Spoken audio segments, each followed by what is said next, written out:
Barack Obama lifestyle, net worth, fortune, car collection, mansion. The life of a legend. Have you ever wondered how a person goes from living in small apartments to owning multi-million-dollar mansions? How someone who once struggled to pay his bills is now worth tens of millions of dollars? This is the story of Barack Obama, a man who didn't just change the world, he changed his own life. From humble beginnings to becoming one of the most influential people on the planet.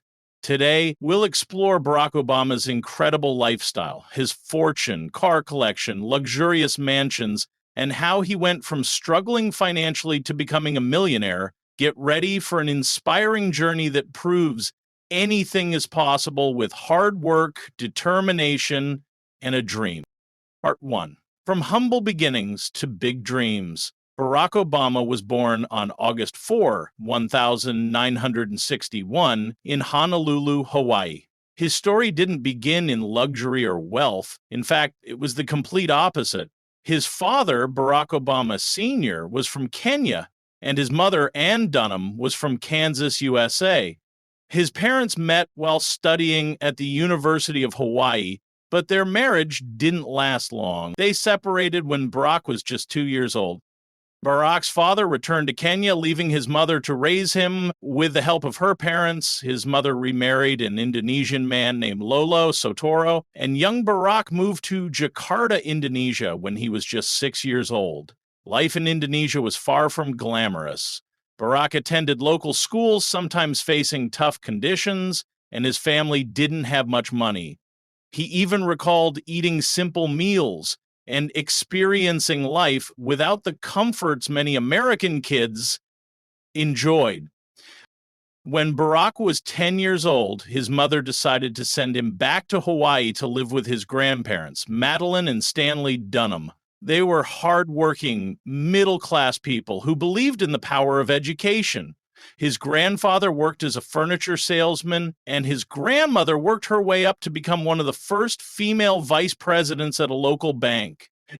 Despite these modest beginnings, Barack showed signs of greatness even as a child. He was intelligent, curious, and loved reading books. But life wasn't easy. Growing up as a mixed-race child in the 1960s and 70s came with challenges. Barack often felt like an outsider, struggling with questions about his identity and where he fit in. He attended Punahou School, a prestigious private school in Honolulu, thanks to his grandparents' sacrifices. But while his classmates came from wealthy families, Barack lived a much simpler life. He didn't have fancy clothes or the latest gadgets. Instead, he had determination and a dream. Part 2. The Road to Success, College and Hardships After High School.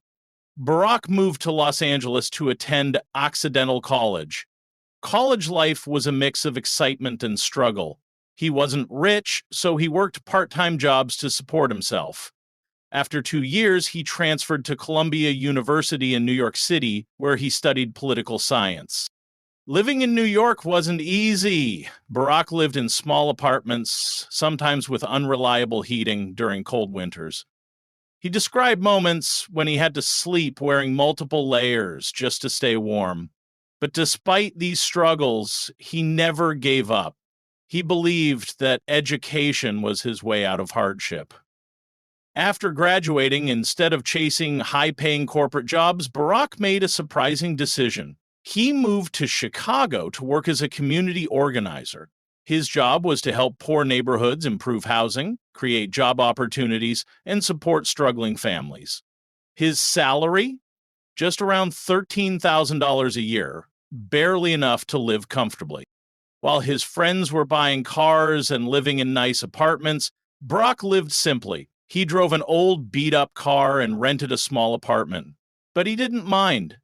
He was passionate about making a difference, even if it meant living modestly. Part 3. Harvard Law School, the turning point. After a few years in Chicago, Barack realized that to make a bigger impact, he needed more education. He applied to Harvard Law School and was accepted, a huge achievement. At Harvard, he made history by becoming the first African-American president of the Harvard Law Review, a prestigious legal journal. This was a turning point in his life. While at Harvard, Barack was still far from wealthy. He took out student loans, worked part-time jobs, and lived a simple life. But his leadership skills and intelligence didn't go unnoticed. After graduating, he returned to Chicago, where he worked as a civil rights lawyer and taught constitutional law at the University of Chicago. Even as a lawyer, Barack wasn't living a luxurious life. He was focused on helping people, not chasing money. But life was about to change. Part 4, Love, Family, and Financial Struggles. During his time in Chicago, Barack met Michelle Robinson, a brilliant lawyer who would later become his wife. Their love story is inspiring. Michelle was Barack's mentor at a law firm, and although she was hesitant at first, his charm, intelligence, and passion won her over. They got married in 1992. But even as a married couple, money was tight. Barack had student loan debt, and their combined income wasn't enough to live extravagantly. They lived in a modest apartment, drove an old car, and saved every penny they could. At one point, Michelle even admitted in interviews that they had to worry about paying off their student loans, Malia and Sasha, with their daily 2 daughters, Malia and Sasha. But things were about to change dramatically. Part 5. The rise to fame and fortune. Barack's political career began when he was elected to the Illinois State Senate in 1996. His salary improved, but he was still far from wealthy. The real turning point came in 2004 when he gave a powerful speech at the Democratic National Convention. That speech went viral, and suddenly, Barack Obama was a national star. After being elected to the U.S. Senate, his income increased, but the real financial breakthrough came from his books. His memoir, Dreams from My Father, became a bestseller. Later, he wrote The Audacity of Hope, which also sold millions of copies. Book royalties changed everything. Barack and Michelle were able to pay off their student loans, buy a beautiful home in Chicago, and finally enjoy some financial freedom. Part 6. The White House Years. Salary and Perks. In 2008, Barack Obama was elected as the 44th President of the United States. As president, his annual salary was $400,000, with additional allowances for travel, entertainment, and expenses. While this is a significant amount, the real wealth came from his brand, books, and speaking engagements after his presidency. Living in the White House was luxurious in its own way. It's not a private mansion, but it's filled with history, art, and world-class amenities. However, Barack didn't own the White House. It was just his official residence.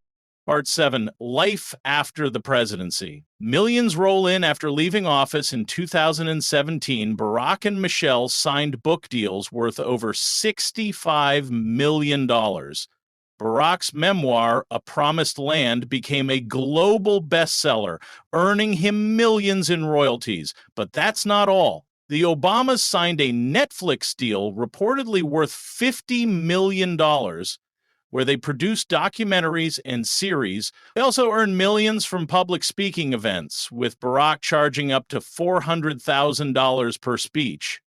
Today, Barack Obama's net worth is estimated to be around $70 million, a huge jump from his early days of financial struggles. Part 8. The Luxury Lifestyle. Cars and Mansions.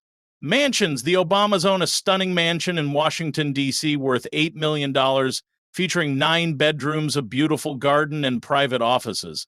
They also bought a luxurious vacation home in Martha's Vineyard for $11,750,000, with breathtaking ocean views, private beaches, and modern architecture. Car collection. Before fame, Barack drove a Chrysler 300C and an old Ford Escape hybrid.